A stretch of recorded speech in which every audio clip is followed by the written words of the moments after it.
Welcome back to my channel. నిన్న త్రయోదశి కాబట్టి చాలా మంచిది అన్నారు. అందుకోసం మేము శివాలయంకి అయితే వెళ్ళాము. అది కూడా లాస్ట్ సోమవారం కదా, కార్తీక మాసంలో. ఇంకా వెళ్ళిన తర్వాత పూజ అయితే చేయించుకున్నాం. ఏ విధంగా పూజ జరిగిందో చూసేద్దాం, వచ్చేయండి.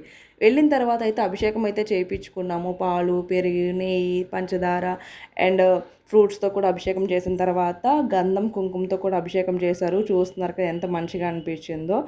అందుకని నేను క్యాప్చర్ అయితే చేసుకున్నాను. చాలా మంచిగా అనిపించింది. అలా అయిపోయిన తర్వాత నందికి కూడా అభిషేకం చేశారు. నేనైతే ఫస్ట్ టైం చూడడము నందికి ఇలా అభిషేకం చేయటం అన్నది.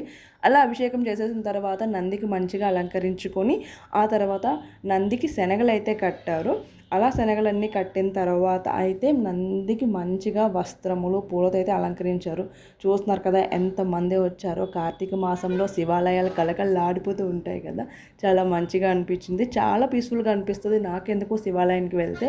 అలా నంది పూజ అయిపోయిన తర్వాత శివునికి ఫైనల్గా ధూపం ఇచ్చి హారతి ఇచ్చి పూజ అయితే కంప్లీట్ చేసేసారు. చాలా మంచిగా అనిపించి ఏదో తెలియకుండా ఈ కార్తీక మాసం అయిపోయినట్టు అనిపించింది. చాలా గుళ్ళకి వెళ్ళాము, చాలా ప్లేసెస్కి వెళ్ళాము. ఆ వీడియోస్ అన్నీ ఒక్కొక్కటిగా ఆల్రెడీ పెడుతూ ఉన్నాను, ఇంకా ఉన్నాయి, వచ్చేస్తూ ఉంటాయి. మన ఛానల్ని సబ్స్క్రైబ్ చేసుకుంటే కొత్త కొత్త వీడియోస్ వస్తూ కూడా ఉంటాయన్నమాట. ఇంకా అలా పూజ అయిపోయిన తర్వాత నంది కొమ్ముల్లోంచి శివునికి చూసి కోరిక చెప్పుకుంటే మంచిది అంటారు కదా, సో ఆ విధంగా చూసి కోరిక అయితే చెప్పేసుకున్నాను. నా వీడియోస్ నచ్చినట్లయితే please like, share, subscribe to my channel. Thank you for watching.